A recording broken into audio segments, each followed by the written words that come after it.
moment de la parole entre les mains de l'Éternel. Nous allons dire à Dieu, nous voulons que tu agisses au travers de cette parole. Que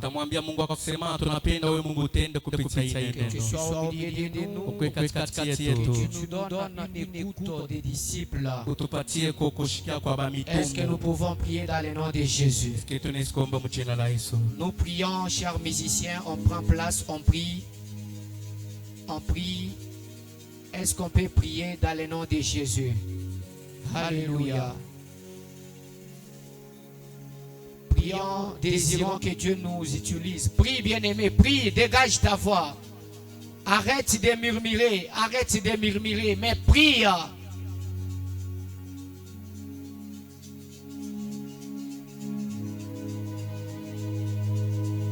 Est-ce qu'on peut élever nos voix et prier? Est-ce qu'on peut prier? Est-ce qu'on peut prier fortement? Élevons nos voix. Disons à l'Éternel, nous voulons écouter ta parole. Père de gloire, nous voulons t'écouter en ce moment. Accepte, Yahweh, que tu agisses en ce moment précis. Nous voulons écouter ta parole. Que ta parole nous sauve. Que ta parole nous guide. Dans le nom puissant de Jésus. Dans le nom puissant de Jésus. Alléluia. Alléluia. Dans le nom de Jésus. Nous disons dans le nom puissant de Jésus. Amen. Amen. Est-ce qu'on peut acclamer en honneur de l'Éternel? Est-ce que tunaweza shangilia juu ya utukufu ya milele Mungu?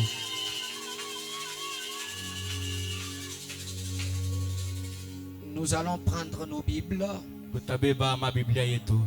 Nous allons ouvrir les Actes des Apôtres chapitre 2, le verset 1 au 4e. Tutafungula pa Actes des Apôtres chapitre 2. Si l'église de mon pays, est-ce qu'elle connaît sa vision? Est-ce que les fidèles connaissent la mission d'une église? Aujourd'hui l'église souffre. Nous lisons au nom du Seigneur ressuscité. Vous êtes prêts? On lit ensemble 1, 2, 3. On y va. Les jours de la Pentecôte, ils étaient tous ensemble dans les milliers, dans le même lieu. Tout à coup, il vint du ciel un bruit comme celui d'un vent impétueux. Et il remplit toute la maison où ils étaient assis. Des langues semblables à des langues de feu leur apparurent, séparées les unes des autres, et se posèrent sur chacun d'eux. Et ils furent tous remplis du Saint-Esprit. Amen. Amen. On acclame en honneur de Dieu. Pour vous qui n'avez pas de Bible, donc le verset était donc affiché. Ainsi à vous tous qui nous suivez sur notre chaîne YouTube Assemblée des Saints TV. Bien-aimés dans les Seigneurs, aujourd'hui il s'agit du 50e jour après la Pâque. Bien-aimés dans les Seigneurs, c'est le jour de la Pentecôte. Bien-aimés, c'est le jour qui a été dit dans la prophétie sur la descente du Saint-Esprit.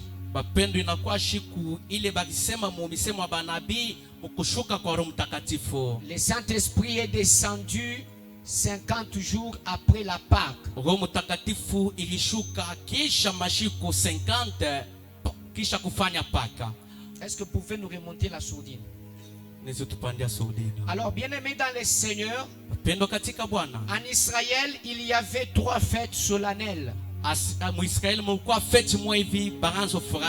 Il y avait 3 fêtes solennelles. kulikuwa mafeti mwe vitatu bakaanza kufurahia. Il y avait la Pâque, Kulikuwa Pasaka, il y avait la Pentecôte, kulikuwa Pentekoti, il y avait également la fête des tabernacles. kulikuwa tena feti ya tabernacle. Alors on ne fête pas la Pâque, nous.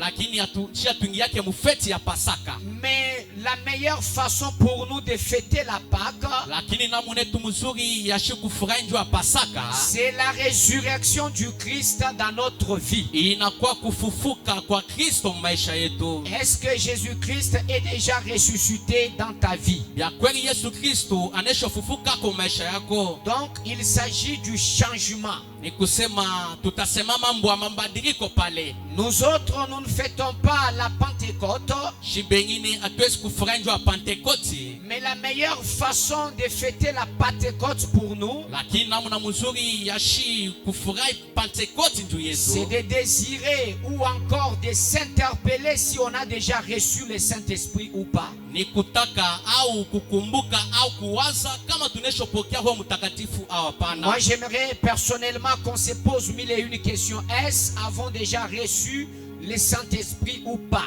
Inapenda mipeke tujulize mbele bya kweli tuneshopokea Roho Mtakatifu au Parce que hapana. nous sommes des pentecôtistes. Juu tuko ba Pentekotista. Les pentecôtistes, Ba Pentekotista ce sont ceux-là qui vivent le Saint-Esprit en permanence. ni bale bantu baneshaka Roho Mtakatifu kila siku yote na wakati Ils yote. vivent le Saint-Esprit chaque jour. Bo banala na Roho Mtakatifu kila siku na kila Ce wakati. sont ceux-là qui sont plongés dans l'action du Saint-Esprit. Ni bale bantu beko benye kuikala au kulala mu utendo ya Roho Mtakatifu. Donc ils vivent, ils sont plongés dans l'action du Saint-Esprit. Kusema beko naishi na beko naingia tena sana mu tendo ya Roho Mtakatifu. Est-ce que tu as déjà reçu le Saint-Esprit? Ya kweli uneshopokea Roho Mtakatifu. Comment découvres-tu que tu as reçu le Saint-Esprit? Namuna kani kufumbula kusema ushopokea Roho Mtakatifu. Nous avons eu à parler du Saint-Esprit en disant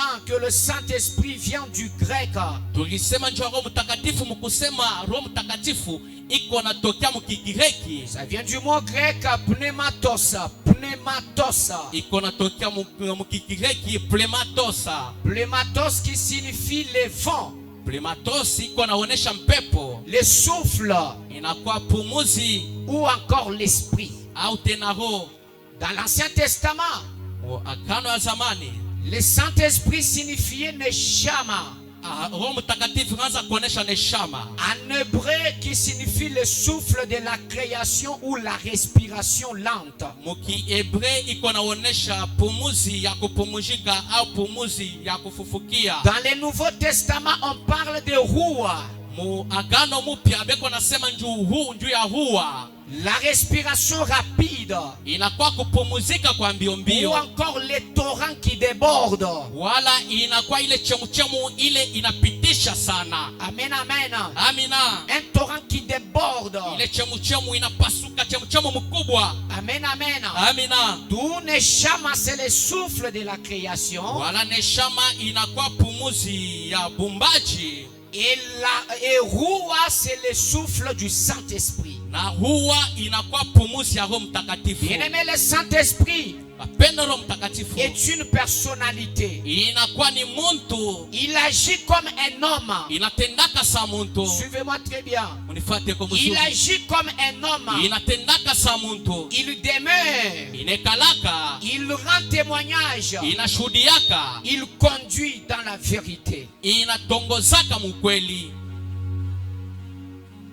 Le Saint-Esprit a les attributs. Roho Mtakatifu iko na matribi yayo. Donc il y a des attributs, d'autres non.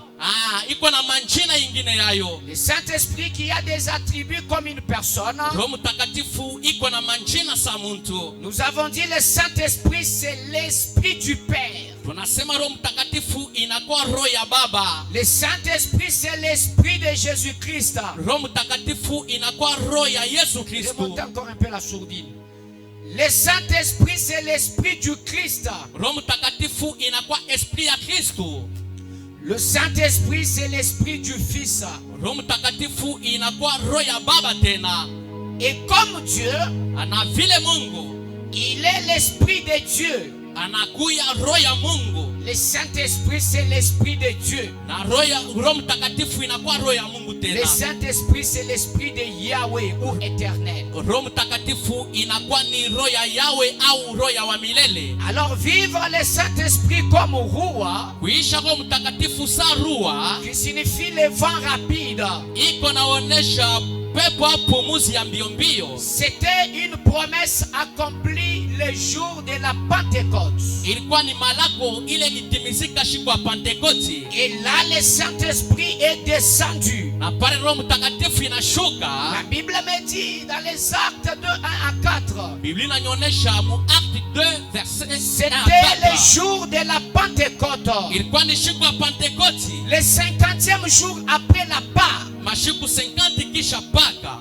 La Bible me dit ils étaient tous ensemble dans un même lieu. Biblia inaniambia sema bote walikuwa benekikala Il fashi y a moja. eu tout à coup les vents qui venaient du ciel comme un bruit.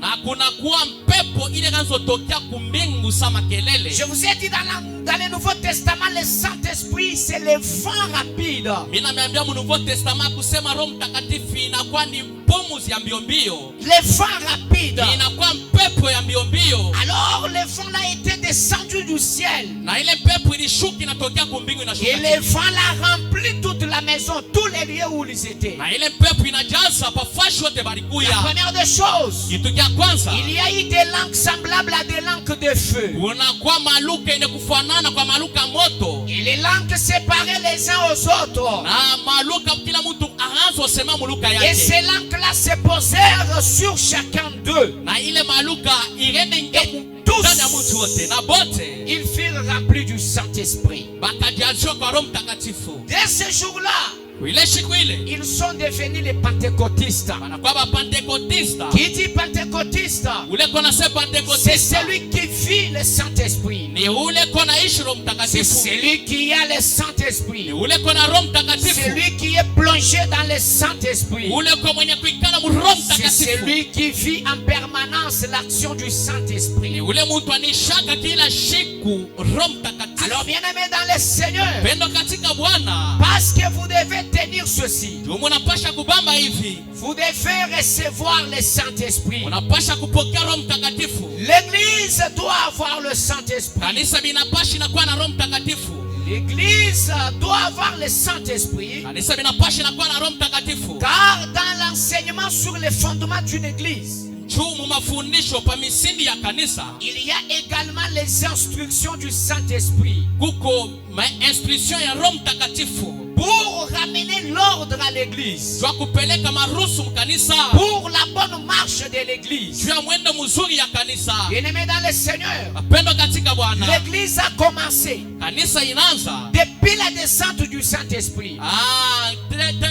Kumkushuka kwa Roho Mtakatifu kule Pourquoi mbali. le Saint-Esprit devra descendre? Jua nini Roho Mtakatifu ilipashwa shuka. C'est pour ramener l'ordre dans l'église. Jua kupeleka maruhusu mkanisa. Bien-aimés, pour ramener une bonne marche à l'église. Mapendo jua kupeleka mwendo mzuri mkanisa. Voilà pourquoi une église qui n'a pas l'ordre, Ndio kwa maana kanisa ile na maruhusu. c'est l'ordre. Haina na ordre. C'est une église qui n'a pas le Saint-Esprit. Ile kanisa inakosa Roho Mtakatifu. Qui dit Saint-Esprit dit l'ordre. Ule kona sema Roho Mtakatifu kona sema Car la ordre. première raison de la venue du Saint-Esprit, Mambo ya kwanza ya kufika kwa Roho Mtakatifu c'était pour ramener l'ordre à l'église ilikuwa njoo kuleta mambo ya kufuatana et mkanisa. ramener la bonne marche de l'église. Na kuleta mwendo mpya mkanisa sasa. L'église doit bien marcher. Kanisa linapaswa natembea mzuri. Pour qu'elle marche bien, ça demande le Saint-Esprit. Kwa hiyo kutembea mzuri inaomba Roho Mtakatifu. L'église doit avoir de l'ordre. Kanisa linapaswa inakuwa na mwendo mzuri. Pour avoir de l'ordre, ça demande le Saint-Esprit. Kwa kuwa na mambo ya kufuatana binapendeza Roho Allez-y Mtakatifu. comprendre Ndio mkaelewe que le Saint-Esprit na kusema Roho Mtakatifu est là pour ramener de l'ordre iko à l'église. kwa kuleta kwa mambo ya kufuatana mkanisa. Bien-aimés dans le Seigneur, Pendo katika Bwana. le Saint-Esprit est indispensable pour une église. Roho Mtakatifu inakuwa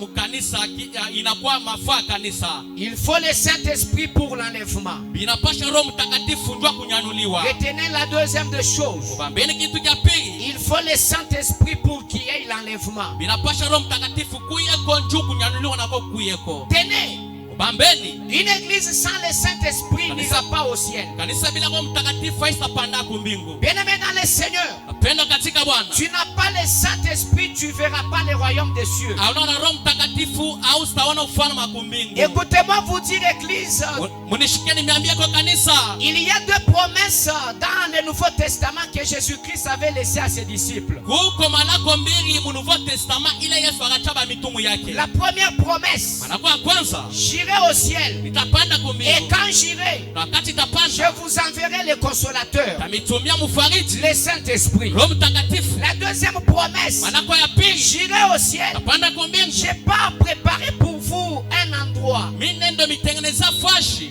Et quand l'heure sonnera, Na wakati tenea, je reviendrai. mitashuka Je vous tamudia. prendrai. Je Tamibeba, vous enlèverai tamipandisha na pana na pour mwe. aller dans l'éternité. Jua kwenda mu Les milele. deux promesses que Jésus-Christ avait laissées à l'église, Inakuwa malako mbili ile Yesu akacha kanisa. avait laissé à ses disciples. Akachaba mitumu yake. Un, le Saint-Esprit. Kwanza Roho Mtakatifu. Deux, nous avons bien sûr l'enlèvement. Ya pili tuko na kunyanuliwa. Alors bien aimé dans le Seigneur, Pendo katika Bwana. les deux promesses, Ima malako mbili. tu ne peux jamais avoir la deuxième promesse sans la première. Hawezi kuwa na malako ya pili kama huyu hapana ya kwanza. La première doit d'abord s'accomplir. Ya kwanza binapasha natimizika Tu mbele. dois recevoir le Saint-Esprit. Binapasha unapokea mbele Roho Mtakatifu. Tu la vis, Unamwishi. tu commences à le vivre. Unaanza kuishi Roho Donc tu Mtakatifu. le vis. Unaanza kuishi Roho Mtakatifu. La première promesse, tu la reçois. Malako ya kwanza unampokea mbele. Ça s'accomplit. Inatimizika. Tu la vis. Unaanza kumwishi. Et la deuxième promesse va s'accomplir. Na ya pili itatimizika. Bien-aimé dans le Seigneur, Pendo katika Bwana. si la première promesse ne s'est pas encore accomplie dans ta vie, Kama malako ya kwanza hayatimizika maisha yako. celle du Saint-Esprit, Ile ya Roho Mtakatifu. la deuxième non plus ne s'accomplira pas, celle de l'enlèvement. Na ya pili na haitatimizika ile ya kunyanuliwa. Bien-aimé dans le Seigneur, Pendo katika vous Bwana. devez savoir ceci. Unapasha kujua hivi. Le Saint-Esprit produit Roho Mtakatifu iko natosha. les fruits du Saint-Esprit. Ya kwanza matunda ya Roho Mtakatifu. Deux, les dons du Saint-Esprit. Ya pili mazawadi ya Roho Mtakatifu. Trois, la crainte de l'Éternel. Ya tatu inakuwa boka wa Mungu. Quand vous parlez des fruits du Saint-Esprit, Wakati Mungu anasema juu ya matunda ya Roho un Mtakatifu. chrétien doit manifester les fruits du Saint-Esprit. Mwaminifu inapendeza anaonesha ile matunda ya Roho Mtakatifu. La patience, Inakuwa utivu, la patience. inakuwa kuvumilia, Amen, amen. amina. L'amour. Inakuwa mapendo, Bien-aimé, la patience, mapendo kuvumilia, la joie furaha et consort. na bingine. Un chrétien sans les 9 fruits du Saint-Esprit, Mkristo bila matunda 9 ya Roho Mtakatifu. c'est-à-dire il n'a pas le Saint-Esprit. Kusema shina na Roho Mtakatifu. Bien-aimé, le Saint-Esprit Mapendo Roho Mtakatifu. se révèle aussi par les dons du Saint-Esprit. Inaonekanikaka nayo mu En matunda. lisant 1 Corinthiens chapitre 12, Kusoma Korintho chapitre 12. le verset 7, Verset 7. la Bible me dit: Biblia inaniambia, or à chacun la manifestation de l'Esprit est donnée pour le bien de tous. juu ya kuonekanika kwa Roho Mtakatifu kunapelekewa juu ya kila mtu wote. En effet, Mtendo, à l'un est donné par l'Esprit une parole de sagesse. pengine Roho Mtakatifu inawapatia neno ya hekima. La sagesse. Hekima Aux autres, la parole de connaissance. kwa bengine inakuwa ni neno ile ya C'est l'homme ufahamu. le même esprit. Inakuwa ni roho moya. À un autre, la foi. Kwa mwingine inakuwa ni imani. Amen, amen. Amina. Amen, amen. Amina. La parole de sagesse. Inakuwa ni ile neno ya hekima. La parole de sagesse. Neno ya hekima. La parole, bien-aimée, de connaissance. Neno ya ufahamu. La foi. Imani. Bien-aimé dans le Seigneur. Pendo katika Bwana. Quatrièmement, Ya ine, nous avons les dons de guérison. tuko na ile mazawadi ya uponaji. Cinquièmement, Ya tano, nous avons les dons de miracles. tuko na ile mazawadi ya miujiza. Les dons de prophétie. Ile mazawadi ya matabiri. Les dons de parler en langue. Ile mazawadi ya kusema Les dons msemo. d'interprétation. Ile mazawadi ya kutafsiri. Pour toutes ces choses, Juu ya vitu vyote c'est un seul esprit. inakuwa ni roho moya. Et même esprit qui les accomplit. Na ile roho moja ndio iko naitimiza. Tu as le Saint-Esprit. Una Roho Mtakatifu. Tu dois avoir aussi quand même l'un 2 ou 3 des 9 dons du Saint-Esprit. inapasha unakuya kwa tana biwili au bitatu mwile matunda 9 ya Roho Mtakatifu. Les 9 dons ile mazawadi 9 ya Roho du Mtakatifu. Saint-Esprit. Roho Et Mtakatifu c'est très important. na inakuwa mafua. La troisième des choses, Kitu cha tatu, le Saint-Esprit produit la crainte de l'Éternel. Roho Mtakatifu iko na tosha boka kwa milele Mungu. Ça produit la crainte de l'Éternel. Itatosha ndani mwetu boka wa Kongo kwa milele Car Mungu. la Bible dit, Juu wa milele Mungu anasema après que le Saint-Esprit ait descendu, kisha Roho Mtakatifu kushuka. la Bible me précise ceci. Biblia inaniambia mzuri hivi. La crainte de l'Éternel s'emparait d'eux. Boka wa milele Mungu bunaingia katikati yabo. Amen, amen. Amina. Ouais, je suis dans Acte 2, 43. Pale mikomo Acte 2:43. La Bible dit, Biblia inasema et la crainte de l'Éternel s'emparait de chacun. na boka wa milele Mungu bunaingia ndani ya kila mtu Et wote. il se faisait beaucoup de prodiges et de miracles par les apôtres. Na bagazo fama miujiza na ya mingi vya kushangaisha kwa baskofu. C'est-à-dire quand le Saint-Esprit descend, Ni kusema wakati Roho ya Mungu inashuka. il y a ce qu'on appelle la crainte de l'Éternel. Kuko kile beko naita kusema boka wa milele Comment Mungu. tu parles? Tu dis que tu as le Saint-Esprit, mais tu n'as pas la crainte de Dieu. Na mwana kaniko nasema sasa una Roho Mtakatifu kwa lakini una na boka wa Mungu. Comment tu peux dire que tu as le Saint-Esprit, mais tu ne crains pas Dieu? Na mwana kaniko unaweza kusema sasa una Roho Mtakatifu kwa lakini umongope Mungu. Parmi les activités du Saint-Esprit, Katikati ya ile makazi ya Roho Mtakatifu. le Saint-Esprit produit la crainte de l'Éternel. Roho Mtakatifu iko natosha boka wa C'est Mungu. à ce sujet qu'il est dit Ni kwa hii mambo ndio wanasema dans hivi. Jean 16, verset 8. Jean 16 verset 8. La Bible dit, Biblia inasema et quand il sera venu, na wakati atakuya le Saint-Esprit, Roho Mtakatifu il vous convaincra. atemitawala, Il convaincra le monde atatawala dunia yote en mzima. ce qui concerne les péchés. Ile mambo iko na ngara nzambi. C'est-à-dire quand le Saint-Esprit descend, Ni kusema wakati Roho Mtakatifu inashuka il va convaincre le monde itatawala au itenga kwa kila mtu wote, itahakikisha kila mtu wote. en ce qui concerne le péché. Ile mambo iko na ngara Tu nzambi. as besoin de faire le péché. Unapenda kufanya Le dhambi. Saint-Esprit te convainc. Roho Mtakatifu iko na kutosha. Il te convainc. Iko na kuhakikishia kusema Et hapana tu ne kufanya fais pas dhambi. le péché. Na hapana kufanya Et c'est dhambi. très Na important. inakuwa ya mafaa kabisa.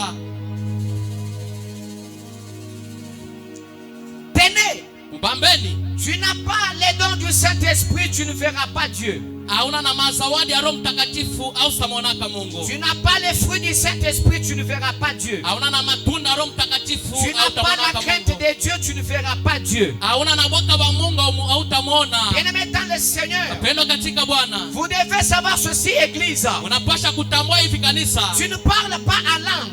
Auseme umaluka. Tu ne parles pas de la prophétie. Auseme njua matabiri. Tu n'as pas la parole de connaissance. Hauna na neno ya Tu ufahamu. n'as pas l'interprétation des Hauna langues. kutafsiri kwa Tu maluka. n'as pas les dons de la foi. Hauna na Tu mazawadi n'as ya pas imani. les dons de la connaissance ou des discernements des esprits. Hauna na zawadi ya kudiscerne Tu maesprit. n'as pas les dons des paroles de connaissance. Hauna na zawadi ya neno Tu ya ne ufahamu. verras pas l'éternel Dieu.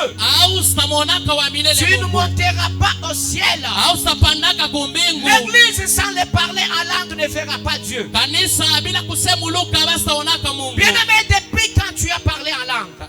Mapendo na kufashikani au wakati ulisema luka. Ton dernier jour de parler en langue, c'était quand? Siku yako ya mwisho wa kusema luka ni siku gani? Bien-aimé, une église Mapendo kanisa doit avoir le parler en langue. inapashi kuwa na kusema maluka. Quand la puissance de Dieu descend, Wakati uwezo wa Mungu inashuka. les gens doivent parler en Watu langue. wanapaswa sema luka. Bien-aimé, la langue. Mapendo luka. Bien-aimé, c'est la langue de feu. Inakuwa maluka moto. C'est la langue du Saint-Esprit. Inakuwa luka Roho Mtakatifu. Bien-aimé, jadis, Mapendo zamani. il n'y avait pas le parler en langue. Amukukwe kusema kumaluka. Mais quand le Saint-Esprit, comme la roue, est descendu, Wakati Roho Mtakatifu limeko naita na ruwa inashuka. il y a eu d'abord le parler en Ya langue. kwanza wanaanza kusema maluka. L'église doit avoir des gens qui parlent en langue. Kanisa minapashi inakuwa na watu Vous wanasema recevez le maluka. Saint-Esprit. Unapokea Roho Vous Mtakatifu. commencez à parler en langue. Unaanza sema maluka. Bien-aimé, aujourd'hui, Mapendo leo. si Moïse est ressuscité, Kama Moizi anafufuka. si Élie est ressuscité, Kama Elia anafufuka. bien-aimé, il va s'étonner. Mapendo atashangaa. Parce qu'aujourd'hui, nous les pentecôtistes, Juu leo shiba nous Pentekotista. vivons dans l'action du Saint-Esprit. Tuko na La première des choses, le parler en langue. Vous devez parler en langue. Vous devez parler en langue. Ce n'est pas un péché, vous devez parler en langue. Je le répète encore, église, vous devez parler en langue. Vous devez parler en langue. Et Moïse est ressuscité. Il s'étonne comment les gens parlent en langue. Parce qu'il ne connaît pas ça. Il n'a jamais parlé en langue, Moïse. Mais nous, avec la venue du Saint-Esprit, il doit y avoir le parler en langue. Bien-aimé, si tu ne parles pas en langue, si tu ne manifestes pas les dons du Saint-Esprit, tu ne verras pas Dieu. Tu ne monteras pas au ciel. Tu ne manifestes pas les dons des prophéties. Tu ne verras pas Dieu. Tu ne pas au ciel. Les dons de la foi, parole de connaissance, discernement des esprits. Vous devez avoir ces dons-là. L'église sans les dons ne montera pas au ciel. Parce que quand le Saint-Esprit est descendu, la première des choses, il y a eu l'activation des dons. Je lève ma main droite en haut et je déclare que les dons s'activent dans cette église au nom de Jésus. Ah oui, je déclare au nom de Jésus que les dons s'activent en vous dans le nom de Jésus. Vous commencez à parler en langue. Nous avons besoin de ces chrétiens. Ils commencent à prier. Ils entrent en langue. En des langues de feu. Ils commencent à chanter. Ils parlent la langue. Ils prêchent. Ils parlent la langue. Rababa Shakabo Seke. Non, vous parlez ça. Bien me parler à langue. Dans le nom puissant de Jésus. Vous dites parlez dans le nom de Jésus. Parlez en langue dans le nom de Jésus. Sans le parler en langue, tu ne verras pas Dieu. Sans le parler en langue, tu n'entendras pas le son de la trompette. Aïe aïe aïe. Amen, amen. Amina. Bien, mais sans le parler en langue, quand la trompette sonnera, bien aimé, tu n'entendras pas le son de la trompette. Bien aimé, comment tu vas entendre le son de la trompette alors que tu n'as jamais entendu, bien aimé, le parler de Dieu dans le Saint-Esprit? Comment tu verras Dieu? Bien aimé, lors de l'enlèvement. Amen, amen. Amina. Alors que Dieu n'a jamais ouvert tes yeux même pour prophétiser. Alors que tu n'as même pas les dons de la foi. Même pas les dons des paroles de connaissance.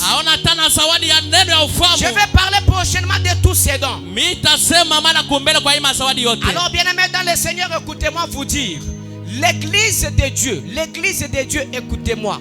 Sans le Saint-Esprit, vous ne monterez pas au ciel. Sans le Saint-Esprit, vous ne verrez pas Dieu. Vous ne serez pas candidat et vous n'entendrez jamais le son de la trompette. Et quand on dit le Saint-Esprit, c'est-à-dire le Saint-Esprit se manifeste par trois choses. Le fruit du Saint-Esprit, les dons du Saint-Esprit et la crainte de l'Éternel. Bien aimé, quand on parle des fruits du Saint-Esprit, vous devez les avoir. Et quand on parle de la crainte de Dieu, la Bible me dit, le Saint-Esprit, quand je vous verrai le Saint-Esprit, il vous convaincra à ce qui concerne le péché. C'est-à-dire quand tu reçois le Saint-Esprit, tu le reçois, tu le vis, tu commences, bien aimé, à vivre son action. Tu auras la crainte de Dieu. Et pour finir, le Saint-Esprit, quand tu le reçois, tu dois avoir les dons du Saint-Esprit. Une église sans les dons du Saint-Esprit, bien aimé, cette église ne verra pas Dieu. Une église sans les dons, sans les parler en langue, sans la prophétie, sans l'interprétation des langues, bien aimé, sans la parole de connaissance, sans parler en langue, cette église ne montera pas au ciel. Comment tu vas monter au ciel? Pas Parce que tu n'entendras pas le son de la trompette. Comment tu vas monter au ciel? Parce que ton œil n'a jamais été ouvert. Parce que c'est le Saint-Esprit qui doit ouvrir les yeux. Quand le Saint-Esprit te touche, tes yeux sont ouverts. Et quand Christ viendra dans les nuages, l'œil de celui qui a le Saint-Esprit, l'œil qui est déjà ouvert, verra Christ. Voilà pourquoi vous devez parler en langue. Vous devez prophétiser. C'est ainsi je déclare. Commencez à prophétiser. Commencez à parler en langue. Que le Saint-Esprit vous touche dans le nom puissant de Jésus. Ah, vous me dites amen bien. Donnez-moi amen. Sans le parler en langue, tu n'es pas candidat pour le ciel. Sans le parler en langue, tu n'es pas candidat pour le ciel. Tu ne verras pas Dieu. Tu n'hériteras pas le royaume des cieux. Voilà pourquoi, chers prophètes, prophétisez, parlez en langue, guérissez. Que ces dons-là s'activent à l'église, s'activent dans une église, et que ça s'opère d'une manière ordonnée. Recevez les dons du Saint-Esprit dans le nom puissant de Jésus. Amen. Alors bien-aimés dans le Seigneur, tenez. Tu n'as pas les dons du Saint-Esprit, tu ne verras pas Dieu. Tu n'as pas ces dons-là, tu ne verras pas Dieu. Là où il y a la manifestation des dons, il y a le Saint-Esprit. Aujourd'hui l'église n'est pas en forme. Parce que les dons sont devenus rares.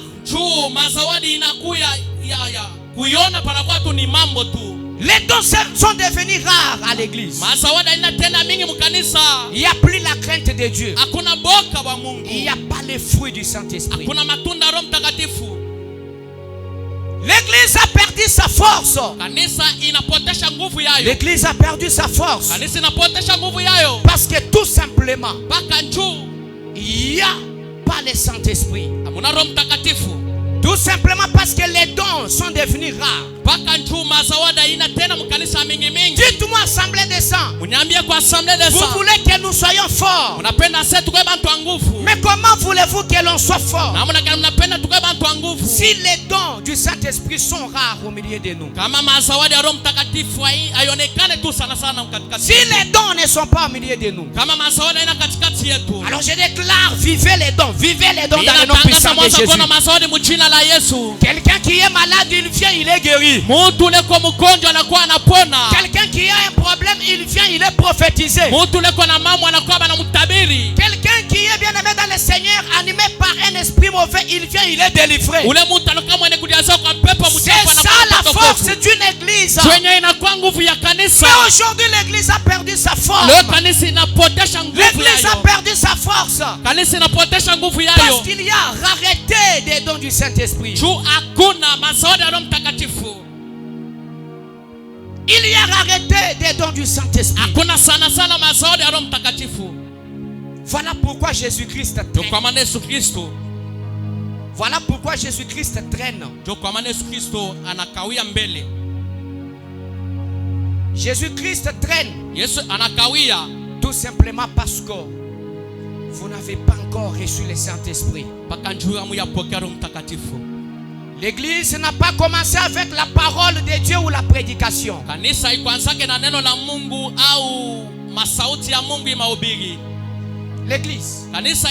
L'église n'a pas commencé avec la parole de Dieu ou encore la prédication.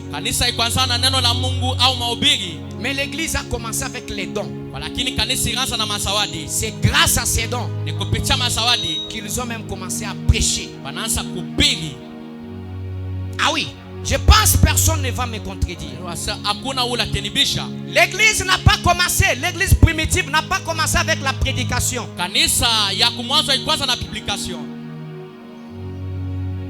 Avec la prédication. L'église. Mais l'église du temps des débuts a commencé avec les dons du Saint-Esprit. ilianza na mazawadi ya Roho La Mtakatifu. Bible me dit quand le Saint-Esprit est descendu. Biblia inaniambia sema wakati Roho Mtakatifu inashuka. Est-ce que la Bible dit ils ont commencé à prêcher? Biblia inaniambia sema Non. wanaanza kupiga hapa. Quand le Saint-Esprit est descendu, Wakati Roho Mtakatifu inashuka tu. ils ont commencé d'abord à parler en langue, Wanaanza kusema à maluka. prophétiser. Wanaanza kutabiri. Il y a eu les dons de puissance. Kuna kwa ile mazawadi ya nguvu. Il y a eu les dons de discernement. Kuna kwa mazawadi ya discernement. Amen, amen. Amina. L'église a commencé avec les dons. Kanisa inaanzaka na mazawadi. L'église est forte Kanisa itakuwa ya nguvu quand il y a les dons. wakati mko mazawadi. Mais l'église est solide Lakini kanisa iko ya nguvu kabisa quand, bien aimé, il a les enseignements et la prédication. wakati kuko mafundisho na mahubiri. L'église est forte. Kanisa itakuwa ya nguvu C'est quand elle a des dons. ni wakati iko na mazawadi. Mais l'église est solide. Lakini kanisa itakuwa ya nguvu ya kushimpa sana mubulongo. Voilà. C'est quand elle a les enseignements et la prédication. Ni wakati iko na mafundisho na mahubiri. Mais aujourd'hui, l'église n'a plus de force. Lakini leo kanisa haina na nguvu. Tout simplement parce qu'il y a rareté des dons du Saint-Esprit. Mpaka juu amuna mazawadi ya Roho Chers Mtakatifu. jeunes, Vijana, priez que Dieu fasse descendre son esprit sur vous. mwombe kwa kusema Mungu ashushe Chère roho ya maman, ba mama, cher papa, ba baba. le Saint-Esprit n'est pas réservé qu'à une catégorie de personnes. Roho Mtakatifu aiekeo tu kwa bantu bamwa fulani. Et non, c'est seulement les intercesseurs. Asepaka ba intercesseur. C'est possible ce Inawezekana matin, asubuhi ya leo toi aussi, wewe na wewe que tu parles en langue, useme na wewe muluka, que tu prophétises, utabiri, que Dieu ouvre tes yeux. Mungu afungule kwa macho yako. Je connais les gens dont Dieu ouvre leurs yeux. Mina yo bantu bale Mungu alifungulaka macho yabo. Ils ne sont même pas des prophètes. Abana taba nabii. Tout le monde qui va n'est pas prophète. Batu bote banaona bana nabii. Tu peux aussi voir quelque chose Na wewe unasikona kintu. si tu as le Saint-Esprit. Kama una Roho Mtakatifu.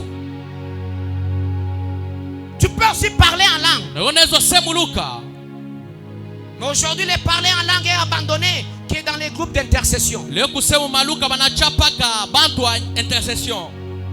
Tous, Bote nous devons parler en langue. unapaswa sema muluka. Nous devons manifester les dons du Saint-Esprit. Unapaswa kuonesha ile mazawadi ya Roho Mtakatifu. Alors, recevez ces dons. Mpokee ile mazawadi. Recevez ces dons. Mpokee ile mazawadi. Recevez ces dons. Mpokee ile mazawadi. Recevez ces dons. Mpokee ile mazawadi. Recevez ces dons. Mpokee ile Dans le nom puissant de Jésus. jina la Yesu.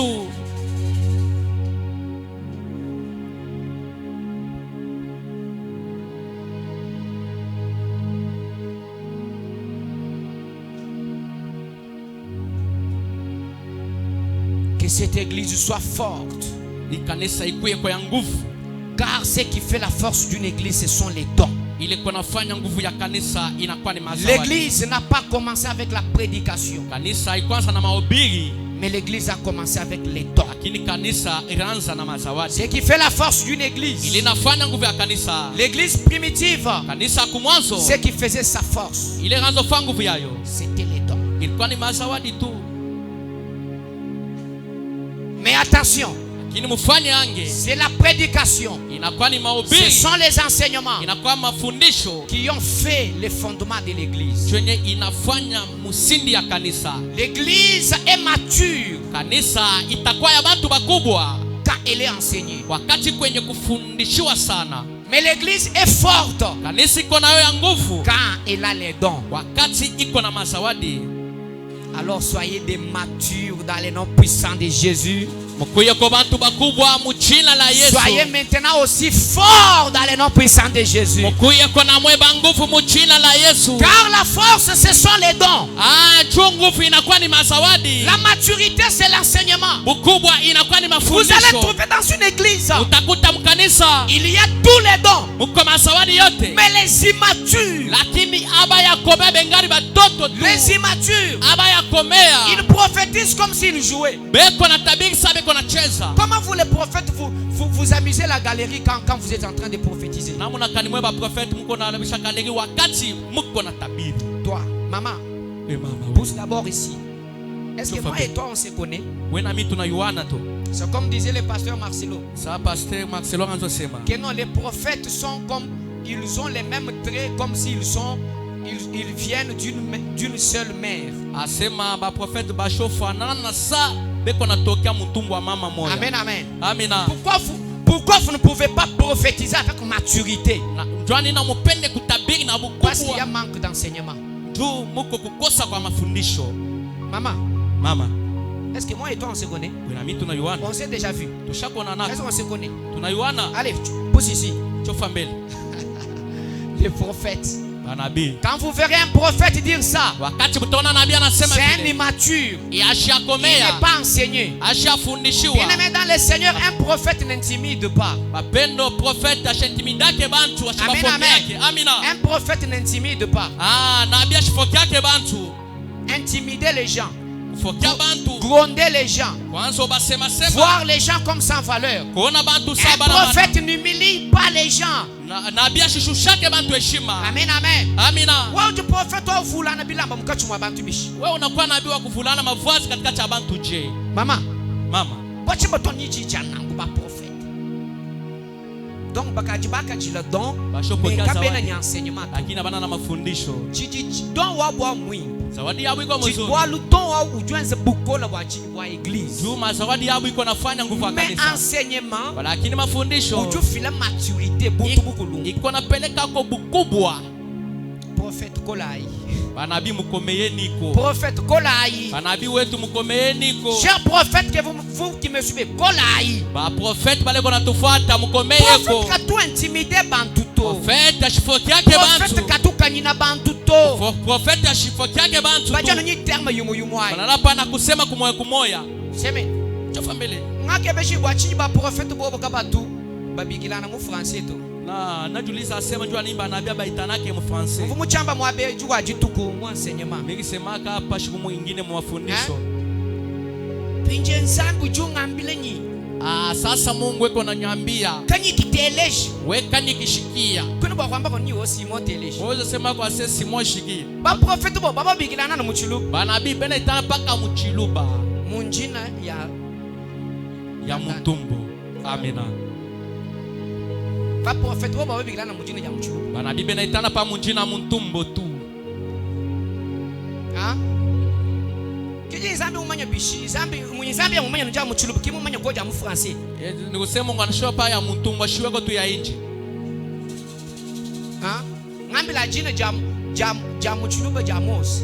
Unyambie ko jina muntumbo wa Musa. Injili bwana sumuntu bigene kana nyimena bichi. Unapendeza mtu bana majina mbili. Pija ya muchiluba. Asa ya mutumbo ni nani? Pinje mubena yebelu. Mose jende chwa bungenyi. Umfa pinje. Mushike sasa. Abraham. Jende chwa bungenyi. Jina kingine ya mutumbo ni nani? Zambi vumfa ni Abraham. Mozo ashika tu Abraham. To au tu ba convertir mu mukanda wa muchilubu. Ile tunageuza ni jina ja famille. Jina ya mutumbo. Jina ya mutumbo. Abraham. Cher prophète, soyez mature. Banabi wetu mukomeye ko. Alors bien aimé dans le Seigneur. Pendo katika Bwana. Vous devez savoir ceci. Unapasha kujua hivi. Le Saint-Esprit, notez aussi un point. Le Saint-Esprit c'est un sceau. C'est par là que l'Église doit justifier son appartenance à Christ.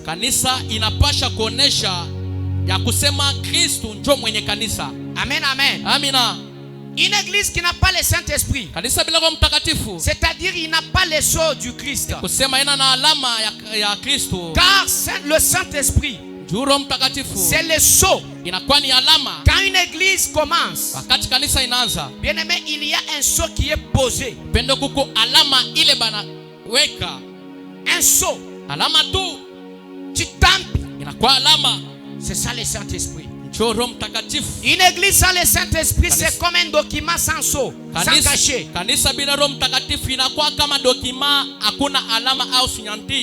Amen, amen. Amina. Car un document est reconnu et authentique, c'est quand il a un sceau. Wakati dokima inajulikana au inakuwa ya bei ni wakati iko na alama pale. Mais un document, une église sans sceau, Lakini kanisa bila alama, c'est une église qui ne sera pas reconnue par Christ. ni ile kanisa Yesu ashtaiua. Voilà pourquoi vous allez beaucoup prier. Ndio kwa maana mtaomba sana. Mais les derniers jours, Lakini siku ya mwisho vous ne serez pas enlevés. amustapandishiwa au kunyanuliwa. Parce qu'on ne vous connaît pas par Christ. Juu Kristo ashimiwe. Car Christ ne sait pas vous identifier. Juu Kristo shona muna kumivumula sehemu kwa bawapi. Qui me dit Amen? Amina. Bien-aimé dans le Seigneur, Pendo katika Bwana. le Saint-Esprit marque l'identité d'un chrétien. Roho Mtakatifu iko na shindi identite ya Mkristo. Tu es chrétien, oui, parce que tu as le Saint-Esprit. Uko Mkristo njoo uko na Roho Mtakatifu. Alors Christ Asa Kristo viendra prendre l'église. atakuwa kubeba kanisa yake. Il viendra que là où lui-même a travaillé. Atakuwa paka pa ile fashi mwenye anatumikia. Amen, amen. Amina. Christ viendra prendre l'église. Kristo atakuwa kubeba kanisa. Il viendra que là où lui-même a travaillé. Il a travaillé comment? À travers le Saint-Esprit. Atakuwa papa kanisa ile mwenye alitumika, anatumika je kupitia Roho Mtakatifu. Une église là où le Saint-Esprit ne travaille pas. Kanisa ile Roho Mtakatifu aitumikie Ne pale. sera pas enlevé par Christ. Kanisa Kristo aishtainyanuliwa. Car Christ prendra l'église dans laquelle lui-même a travaillé grâce au Saint-Esprit, via le Saint-Esprit. Juu Kristo atabeba paki ile kanisa ile alitumika kupitia Roho Mtakatifu. Vous m'entendez là? Mkono nilishika pale.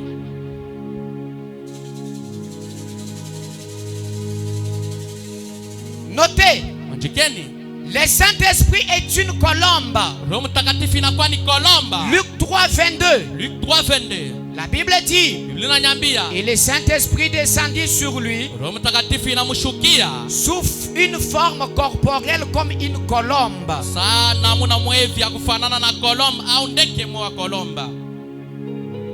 Et une voix fit entendre du ciel Na sauti inatoka kwa mbingu. ces paroles. Tu es mon fils bien-aimé, Kwa mtoto wangu mpendwa. en toi j'ai mis toute mon affection. Wenjo mimi naweka mapendo yangu yote. Le Saint-Esprit est une colombe. Roho Mtakatifu inakuwa sa ndege wa kolomba. Nyunyi wangu jimba. Chenze bunyunyi. Iko sa pigeon. Bien-aimé dans le Seigneur, Pendo katika Bwana. le Saint-Esprit est un envoyé sur la terre. Roho Mtakatifu inakuwa ni mtumu pa dunia. Le Saint-Esprit est un envoyé, est un messager. Roho Mtakatifu inakuwa mtumu. Amen, amen. Amina. Écoutez-moi vous dire, Mshikeni niambie. Noé envoya la colombe. Nowe mkutuma ile kolombe beko nasema. Et la colombe est partie. Na kolombi nenda. Il fallait que la colombe descende. Ipendeza kolombi shuke. Vérifie si les eaux se sont déjà séchées sur la terre. Ianganishe kama mai ishokauka pa dunia. Amen, amen. Amina. Avant que Noé puisse descendre de l'arche. Mbela Noe kushuka mukyombo kyake. Quand je vois Noé, Wakati naona Noe, c'est l'image de Christ. inakuwa ni kionesho kya Kristo. Bien-aimé dans le Seigneur, Pendo katika pour Bwana. que Noé descende de l'arche. Juu ya Noe kushuka mumutumbwi. Suivez-moi très bien. Pour que Noé descende de l'arche, Juu ya Noe kushuka mumutumbwi. il faut d'abord que la colombe aille vérifier. Inapasha me kolombe ende akangarishishe. Voilà pourquoi la colombe c'est l'image du Saint-Esprit. Ndio kwa maana kolombe inakuwa picha Roho Mtakatifu. Noé c'est l'image du Christ. Noe inakuwa kionesho kya Kristo. Il faut que la colombe aille Inapendeza ile kolombe iende. vérifie le monde. Akangarishishe pa dunia yote mzima. Si le monde est prêt de recevoir Christ, Kama watu wanapokea Roho Mtakatifu. si le monde Kama dunia est prêt de recevoir Christ, iko tayari njoo kupokea Roho Mtakatifu. il fallait que la colombe descende. Inapendeza kolombe shuke. Sans la colombe, Bila kolomba. bien-aimé, Noé ne pouvait pas savoir si les eaux se sont déjà asséchées. Bila kolombe Noe kupasha kuyua kama mai shokauka. Noé ne descendra jamais de l'arche si les eaux ne se sont pas encore séchées. Noe ashitashukaka mumutumbwi kama mai ayakauka. Voilà pourquoi quand on voit les eaux, Ndio kwa maana wakati tunaona mai, c'est l'image bien-aimée dans le Seigneur du péché. inakuwa ni kionesho kya nzambi. Aussi longtemps que le Saint-Esprit ne vous a pas encore touché, convaincu du péché, Christ ne viendra pas. Na kama Roho Mtakatifu ayamigusa kupitia nzambi, Kristo ashitashukaka. Christ tarde Kristo iko nakawia de venir. jua kuya. Parce que quand il envoie son Saint-Esprit, Wakati iko natuma roho yake, le Saint-Esprit trouve qu'il y a encore les eaux sur la terre. Roho Mtakatifu iko naona asema hapa dunia pengari mai. Le Saint-Esprit trouve encore les eaux sur la terre, Roho Mtakatifu iko nakuta mai pa dunia. qui était l'image de la colombe. Ile ilikuwa kionesho kia Alors, kono. bien-aimé dans le Seigneur, Pendo katika le Bwana. Saint-Esprit comme le messager, Roho Mtakatifu saa mutumu il est allé vérifier les eaux. inaenda kuangara mai. Il est revenu à Noé. Inahudiria Noe. Il a informé Noé. Inaambia Noe, Non, c'est prêt.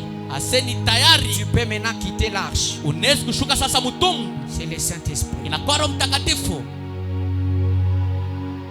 Le Saint-Esprit, bien-aimé dans le Seigneur, Roho Mtakatifu apendo katika Bwana. dans un autre volet, Mkusema kwingine, c'est l'image, bien-aimé, d'un envoyé. inakuwa ni kionesho cha mutumu. Là, je suis en train de voir Jonas qui était un envoyé à Ninive. Pale miko naona Jonas banamutuma muniniva. C'est-à-dire Jonas Kuse Jonas était l'image du Saint-Esprit. alikuwa ni kionesho cha Roho Mtakatifu. Car en hébreu, Jumu Kiebrania. non, là je vais parler maintenant avec les aigles. Pale tasema sasa na bantai. Là je vais parler maintenant dans la dimension des révélations. Pale tasema sasa patua ya ufunuo. Quand je vois Jonas, Wakati naona Jonas c'est l'image du Saint-Esprit. inakuwa kionesho cha Roho Le Mtakatifu. Saint-Esprit c'est un envoyé, un messager. Roho Mtakatifu inakuwa ni Voilà mutumu. pourquoi Dieu avait envoyé Jonas Kwa maana Mungu alimtuma Jonas. pour apporter le message à Ninive. Uendo kaleta hii mjumbe muniniva. C'est-à-dire Jonas c'était l'image d'un envoyé comme le Saint-Esprit un envoyé. Ni kusema Jonas alikuwa kionesho cha mutumu sa Roho Mtakatifu. Car en hébreu, Jumu Kiebrania. bien-aimé dans le Seigneur, Pendo katika Bwana. le Saint-Esprit ou encore colombe signifie Yona. Kolombi iko naonesha Yona. Yona. Yona. Bien-aimé dans le Seigneur, Pendo katika qui est Bwana. l'image du Saint-Esprit. Ili kwa kionesho cha Roho Mtakatifu. Alors il fallait que les poissons viennent avaler Yona ou encore Jonas.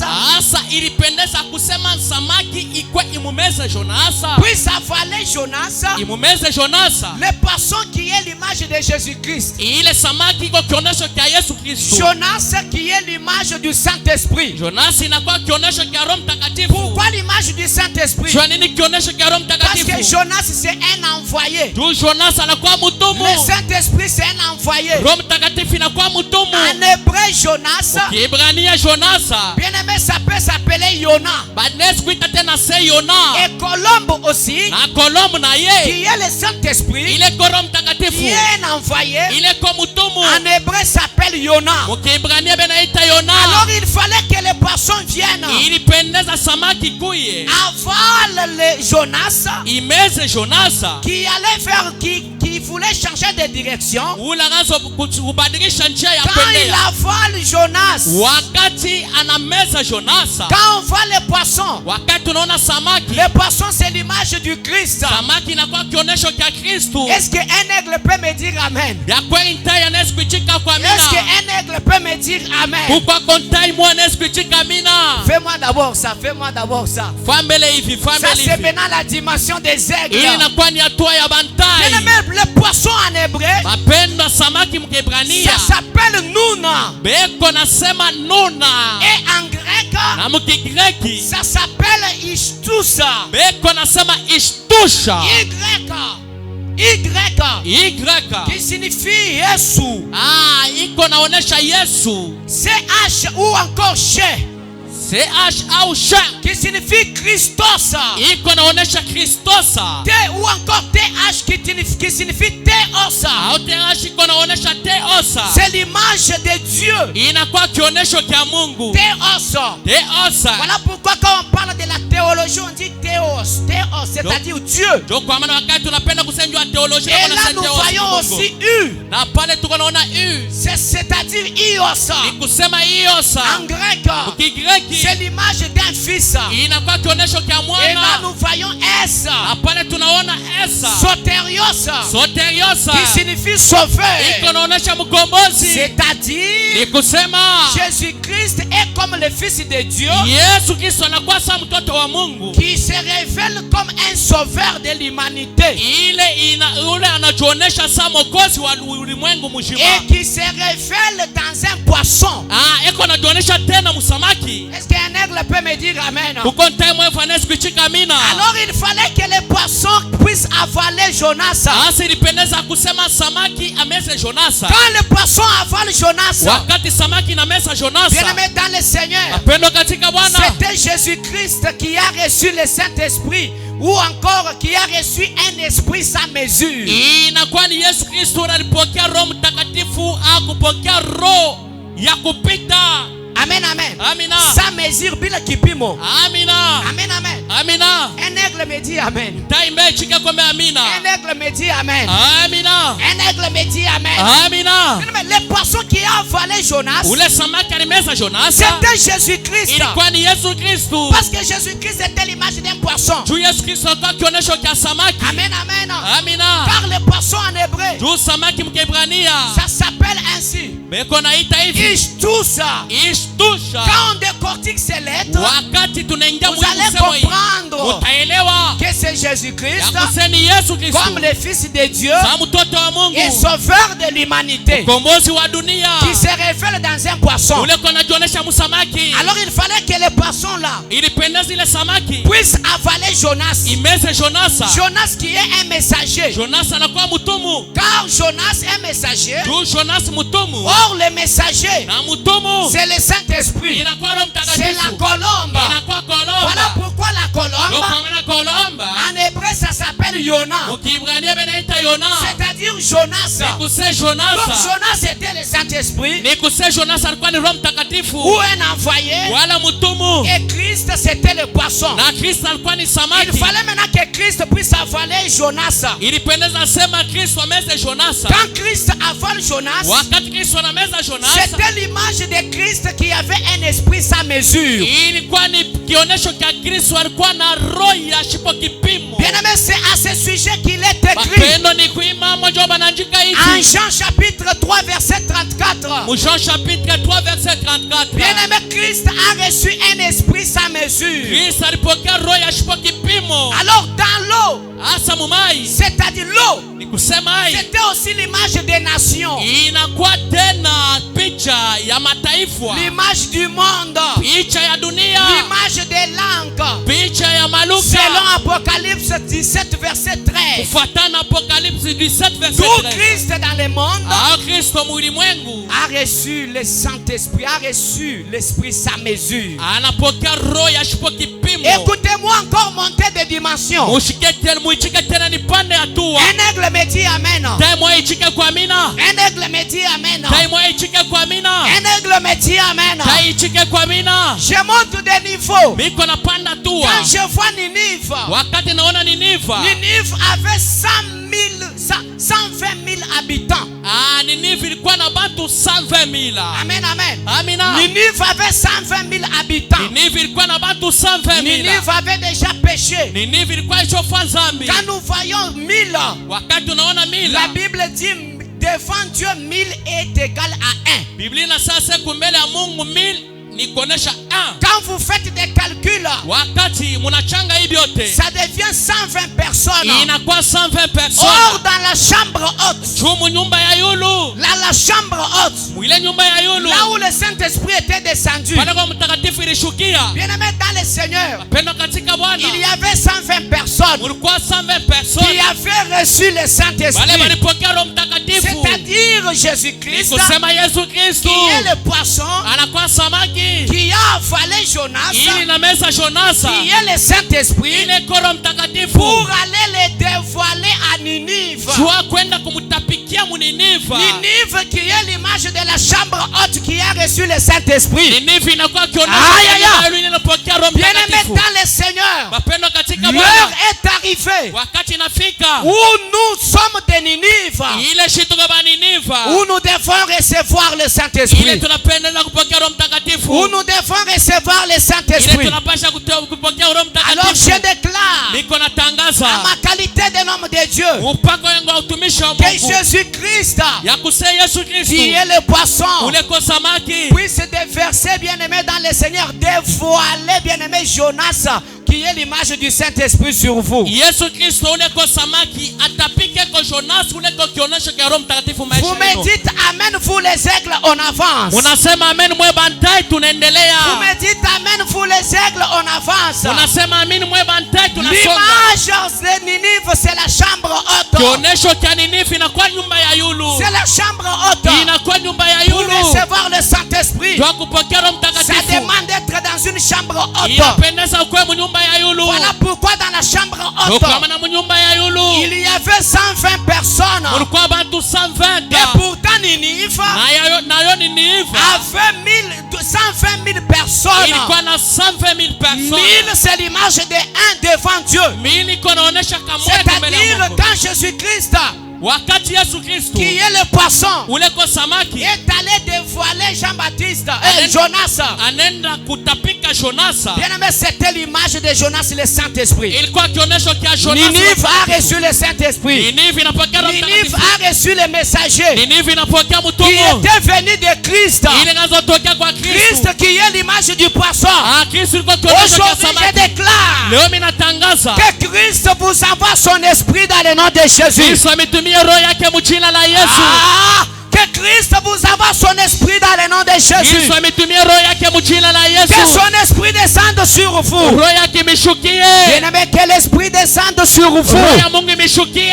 Comme le jour de la Pentecôte. Sasa ile siku ya Pentekoste. Aujourd'hui, Leo que l'esprit descende sur vous. Roho Mtakatifu imeshukia. Maman reçoit le Saint-Esprit. Mama pokea Roho Mtakatifu. Papa reçoit le Papa Saint-Esprit. pokea Roho Mtakatifu. Assemblée des saints, recevez le Kanisa Saint-Esprit. Assemblée des Saints pokea Roho Mtakatifu. Et pendant que je Na parle, wakati mimi nasema j'aimerais que vous entriez dans l'atmosphère du Saint-Esprit. napenda mwingie kwa mwatua ya Roho Mtakatifu. Entrez dans l'atmosphère du Saint-Esprit. Mwingie mwatua ya Roho Mtakatifu. Que le vent du Saint-Esprit souffle. Pumu za Roho Mtakatifu polise. Ah, je pensais que vous alliez me dire un bon amen. Mimi wasema nipasha kuichika ameni mzuri. Et ton amen là va faire que le Saint-Esprit descende sur toi. Na ameni yako itafanya kusema Roho Mtakatifu kushukie. Nimakule muchinde. Mimi nasema asubuhi ya Nyuma leo. wa nzambi. Roho ya Mungu. Abanga kuweka neno. Yanzo mishukia. Akwata neno michimu. Ifana mwe kazi. Akwata neno michimu. Ifana mwe kazi. Akwata neno michimu. Itumike na mwei. Kwela imundondo wa nyuma mwimpa. Mwingie mwatua ya Roho Mtakatifu. Nyuma mwimpa yikila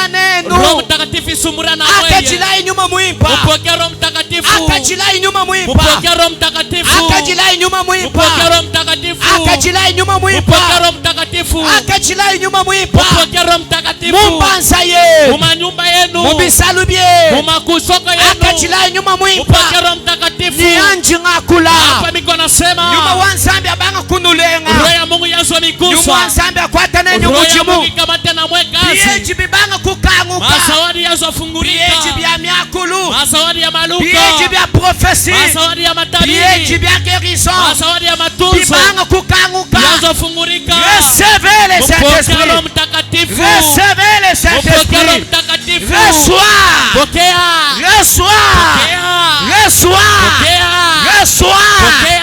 Que le Saint-Esprit vous touche. Roho Mtakatifu ituguse. Que le Saint-Esprit vous touche. Roho Mtakatifu ituguse. La Bible me dit, Biblia inaniambia quand le Saint-Esprit est descendu, wakati Roho Mtakatifu inashuka, ils ont parlé en langue. anasema umaluka, Ils ont prophétisé. wanatabiri, Comment commencez à parler à langue dans le nom de Jésus.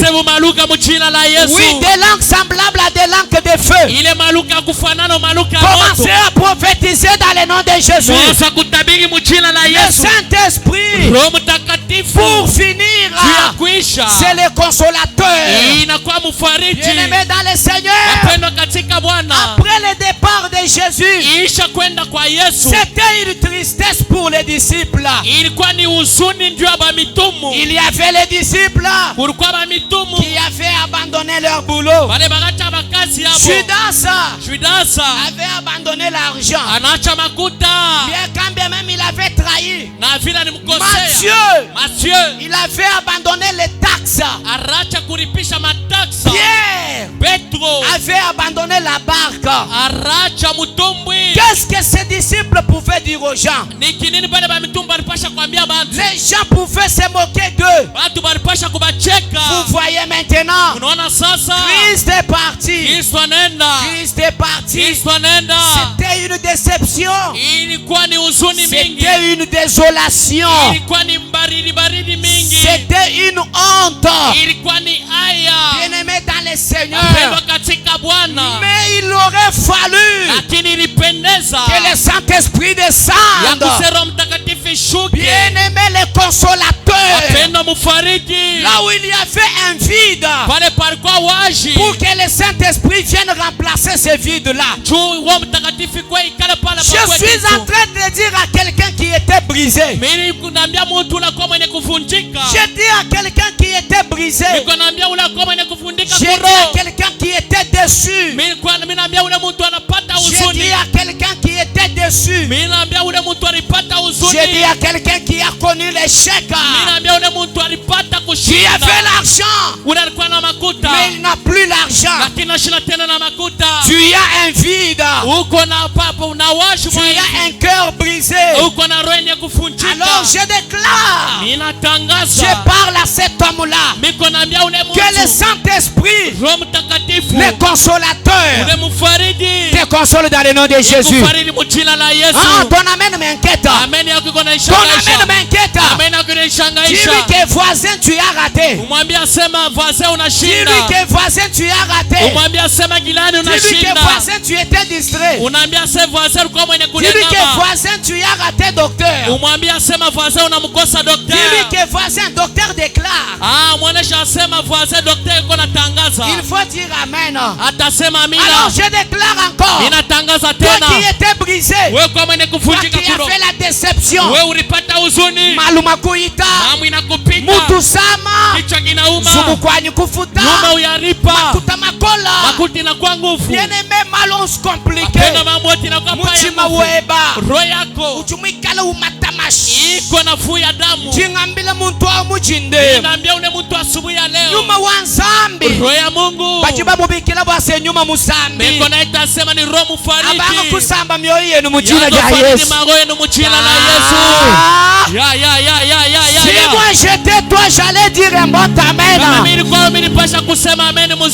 Vous dites amen, je prêche la parole. Tu dis amen, je monte. Nimamba kubangira kulelu. Nyuma musambi ya kusamba. Mwabu fulufulu keba kubwela. We kwa kufa kabijito. Aka ufumema wewe mvungamba ni oui je reçois. Bien-aimé kwa kufa kabijito. Chingamba ni mwabu mfumoyo usama. Mutu ansha buloba. Muchubu wa kukusamba. Ukusamba bia kula kula. Kajimputa wa moyo wa munda. Anu nyuma wanzambi kijumu wa kukusamba. C'est ainsi je déclare que le Saint-Esprit puisse penser vos plaies. Nyuma wanzambi abanga kusukula mputa yenu. Mputa ya mumoyo wa munda. Deception inuchinai. Nyuma wanzambi anusamba. Nyuma musambi anusamba. Mumijimu yenu. Mumbanza yenu. Mubana benu. Mubyenu byose. wote. Nyuma musandi anusamba. Roho Mtakatifu mifariji. Bible jumubikila. Mimi namuita. Il est le consolateur des cœurs brisés. Ni wa bantu bale bana mayo ya kuvunjika. Il est le consolateur Anakuwa mfariji. des cœurs brisés. Roho ya kuvunjika. Je parle à un cœur brisé ici. Niko nasema kwa roho kuvunjika. Est-ce qu'il y a un cœur brisé ici? Ya kweli kiko roho ya kuvunjika hapa. Est-ce qu'il y a un cœur brisé Est-ce que ici? kiko roho ya Je kuvunjika te hapa. parle. Niko nakwambia. Ce matin, Asubuhi ya leo. ton cœur n'est plus brisé. Roho yako haivunjike Je tena. te parle. Niko Ce nakwambia. matin, Asubuhi ya leo. ta blessure est séchée. Kilonda kyako kinakauka. Ya. Amen walutoitoi. Wasoni pasha kuchika mena makelele. Ya.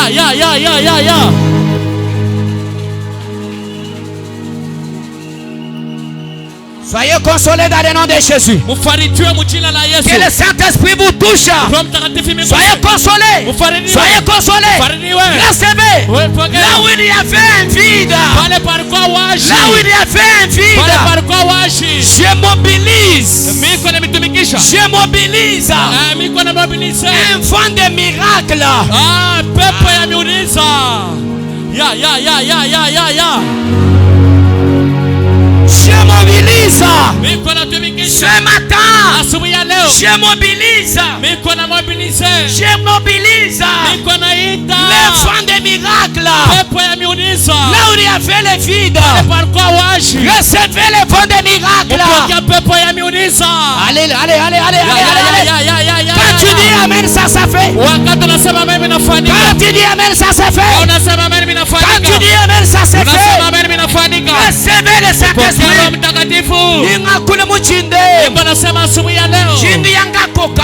Niko nenda kokota. Luel. Pepo Lwa ku gauche. ya Lwa kushoto ku droite. ya kuume. Ni lolu luel Na alu. ile pepo ile. Luel lwa bishima. Pepo ya miujiza. Luel lwa malo Ni kukema. pepo ya mama Lubako kushangaisha. kubwele mu malue. Anza kuingia mu mambo Lubako yako. kubwele mu Anza malue. kuingia mu mambo yako. Bishima bino Miujiza enzekela. mifanikie. Kwa kukema kabijito.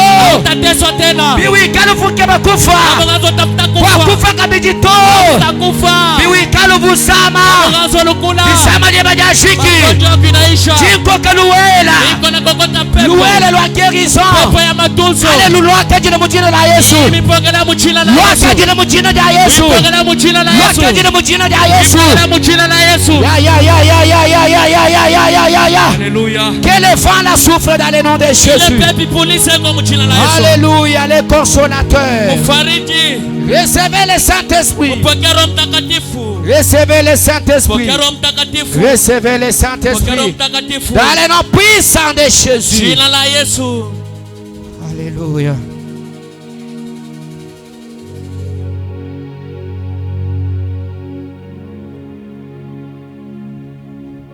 Si tu fermes tes yeux, Unafunga macho yako. là où tu es, le Saint-Esprit va te toucher. Ile fashi wiko Roho Mtakatifu itakugusa. Power. La puissance du Saint-Esprit. Le consolateur. Console-nous ce matin.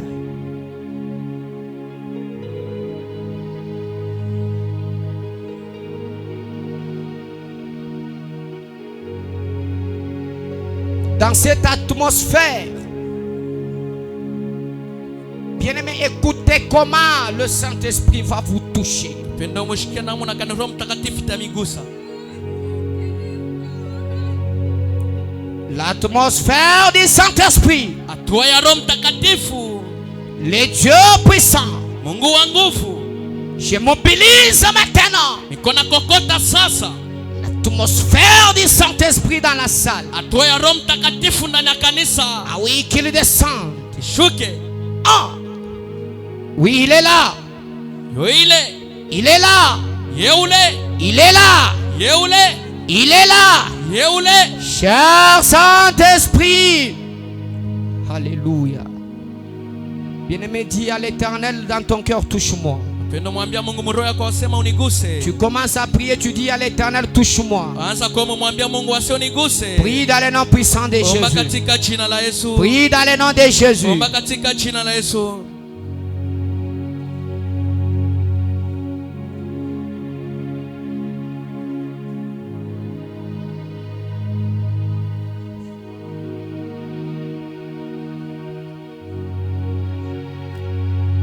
Que le Saint-Esprit vous touche dans le nom puissant de Jésus.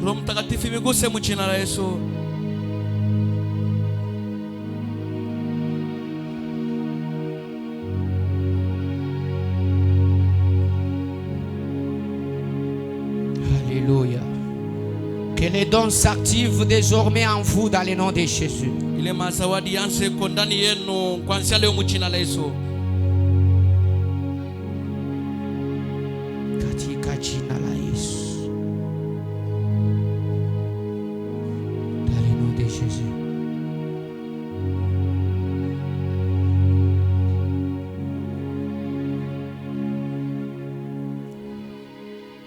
Est-ce qu'on peut acclamer, saluer la présence du Saint-Esprit au milieu de nous?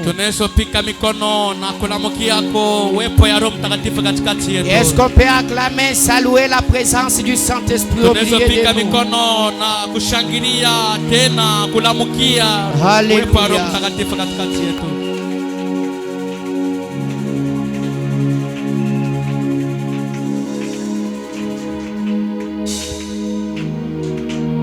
Milele Mungu akubariki sana. Que Dieu soit loué ce matin. Ndio utakaribia na ofrande yako. Mutoe Mungu mabitunga biko pembeni hapa. Approche avec vos offrandes. Tumutoe kwa milele Mungu. Karibu sana na ofrande.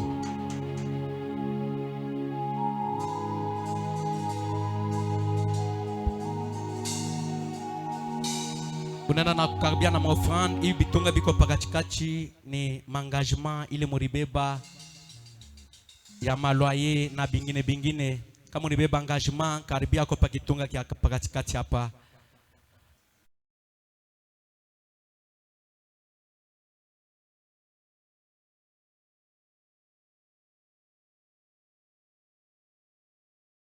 Bien-aimés en Christ, nous sommes Église évangélique Assemblée des Saints. Nous œuvrons pour la conversion des âmes et l'édification du corps du Christ. Venez écouter la parole des dieux pour votre édification et votre croissance spirituelle. Bien-aimés dans un culte, laisse la fête la foi.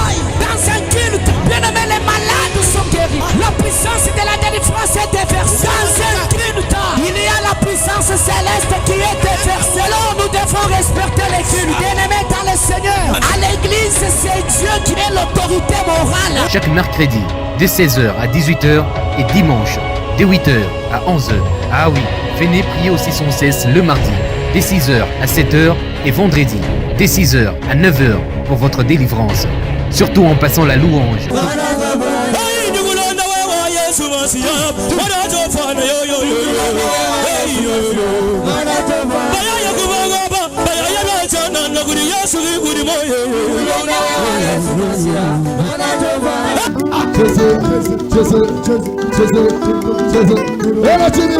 Et l'adoration.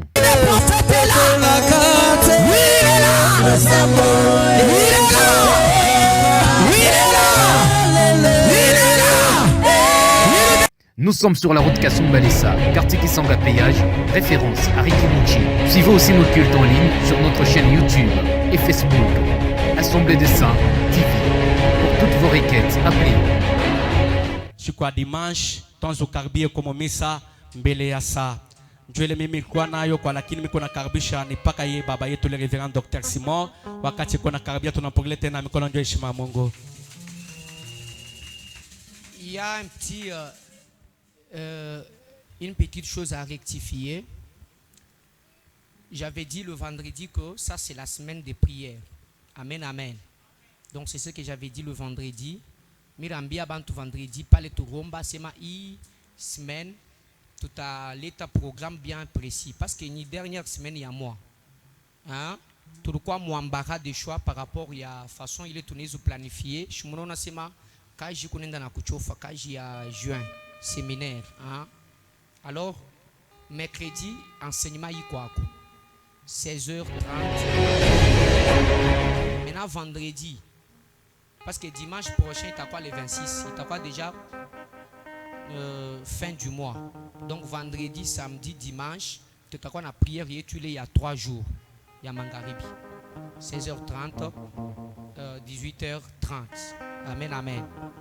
Donc, un petit un petit truc à rectifier.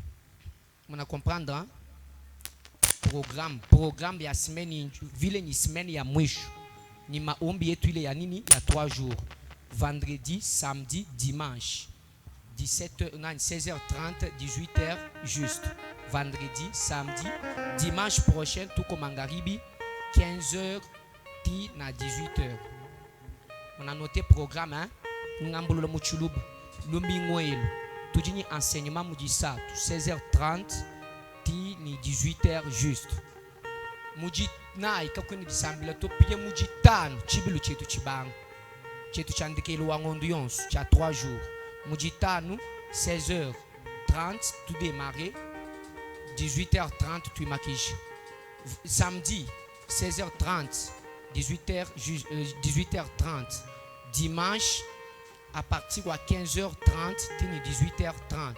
Amen, amen. Bikila muntu, bikila koko invité ayi. Actuellement, bantu baba umbishe bikola mo di sambil. Hein? Quand tu bama nchini to, nous umbishe bikola mo sambil. Ce n'est pas bien.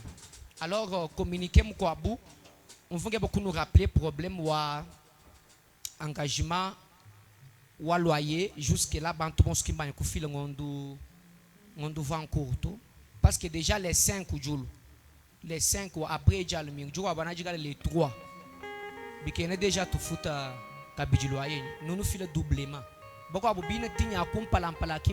Bien-aimés en Christ, nous sommes Église évangélique Assemblée des Saints. Nous œuvrons pour la conversion des âmes et l'édification du corps du Christ. Venez écouter la parole de Dieu pour votre édification et votre croissance spirituelle. Bien-aimés dans un culte, les aveugles voient dans un culte. Bien-aimés, les malades sont guéris. La puissance de la délivrance est déversée. Jésus. Qui affiche où est toi séminaire, c'est-à-dire séminaire n'a qu'à l'ouah makand. Baïchi babidi par jour. Donc, nimbanga kuno exhorter déjà. Chibiloach. Teton bouni bouetou et boutou djeb. Déjà réussite. N'acheter que tu d'abord du gérer à mon quoi montagne à l'auto. Tetou bani ballon bouni bouetou. C'est réussite, Simon. Alors, pinjete babi qui là-bas quoi bantu. Alors, Chibilu et Chambula et Momo, Chibilu Chichibanga, Muji Satu les 12, Muji Satu les 12, 15h juste tout bang. À quoi 16h, Mouichokum Paluband. Alors, l'été, tout à coup, à homme intérieur, Moutoua Monde. Je pense que vous mettez tant à Kokulandam, Mouabeu, puis tout le monde, homme intérieur. Bintubion subia ma bouloja, Bibidjou. Bintubion subia ma masturbation, ma femme de nuit, ma mari de nuit, bikenge la prière et puis ma sambil. Et nani enseignement plutôt séminaire et puis chini ma sambil. L'homme intérieur. Donc il affiche mouibiji wa kumpa la ujuo donc ba ishi baba ba muabeo donc babiji. Donc, bantu bon suba julongo la babouela maki parce que ni chikala mujumwa bukol. Amen, amen. Mujumwa makando. Alors nyingulomba. Nenu bajiji maumbishi. Mujumwa uju eshwe. Amen, amen. Mujumwa d'abord tu ba organiser mwa bangen simbweni. Ba orateur bon suba tu babi ki la mwa bangen mwa nen. Akwamba d'abord ni to abanye invitation bikol. Parce que il m'a étudier, ma moyen va te permettre de faire le bibi. Parce que Dieu veut faire la peinture, tu vas faire ma moyen à faire le tout. Tu faire le bibi et bibi banto sur le nyambelo. Zambia a tout quoi tu ma moyen. Tu t'es comme un écran beloa ou bin tu bien bin. Alors présence d'abord qui vous dit présence. Et puis respect ou heure. Qui tu peux le coq? Ou mon maman ou moi assemblée des saints. Comment tu sacrifier 5 jours? Tu peux le quoi comme mon maman assemblée des saints ou le yé à partir de 17h. Déjà moi je me biju comme bande. Puis nous mon biju moi chaque pas la moi kulato. A moi waou. Boalu biju kutang la weo. Moi je vois pas le qui nous dit wa kwa. Moi je vois pas le ju banda à partir de 16h25 ou bande. Wangata 1h du temps, tini 17h25. Adieu, je dois ta prière, tout 100 000, 5 minutes. Toi, tu as louange. 5 minutes. Tu as c'est-à-dire que tu as un programme coincé. Alors, tu permets de respecter Dieu. Si nous avons fait, nous avons nous quatisha, nous voyons. Puis, je vois où nous avons réussir. Ah, bah, docteur. Docteur, il dit, ni pasteur, il dit. Pasteur, pasteur Jean. Bah, du bon catégorie, bah, pasteur. Balami. Bah, pasteur, ni puis il y a un docteur. Ni un docteur. Jésus. Amen, amen. Donc, pasteur, bakwa tangana ni docteur. Docteur, bakwa tangana ni docteur. Docteur, bakwa tangana ni pasteur. Muni, banuyi shamwa beu, namba ni, tu vois, chulumbu. Simon. Alors, tête ni tujulong le batu nuyi shebim. Puis yene ne nui kalayo. Simon, moi. Motoaji. Wamanya kuyukake ba marchandise. Jaga fanyu ulutu atukila 16h30 wendu bembele. Amen, amen. Boalu, nene batu balamuge tanu tunule bensu bajibenda ba bembele. L'État il peut pour réussir, ça demande aussi les moyens. Tu vas avoir un engagement à $150. Na shumwele ki mwanyi kufila tu. Ujumulo na ongenyi alwele ko muchitunga. Engagement. Et le mingwele tout ke ba ko na chichitu parce que mujim ka tu tout préparer, du tout ja mujim tout est tout préparé. Affiché yé. Tu ga yunga tu mo j'ai déjà ma invitation à boum. Mais quand nous filons ma kutabu, quand tu ga yita wa kunu lomba mo kutatu. C'est moi. Alors le mingwelu ni tu kalen chaba ko kala kono vulu je ka bijinolo no filai ko no filai à partir le mingwelu to balomba $10 à mon tuyonso $10 à mo fila 5,000 gushala mbingwi nayi jala mbingwi nayi eji atu tu chisheji ko gushala isatu déjà ma to rogaji ma filé. Alors nous allons nous samba lors qu'on y développement ani kosa tulombo ko na 30,000 mois beu bikena to régler ka bijinenda problème ya makus ujule ni développement ulumpesha kuna 1,000 francs 2,000 francs we ku développement to ujulumpesha na 30,000 ujinge beu tujukishe nenda problème malu a coût technique donc ni 1,000 francs 2,000 3,000 francs comme ça tujukishe boalu ujulu ela muchitunga mutu mvoni ça fait combien là quoi rapidement 5,000 10,000 maman ni loayi loayi maman tujikisha problème il y a technique que Dieu vous bénisse.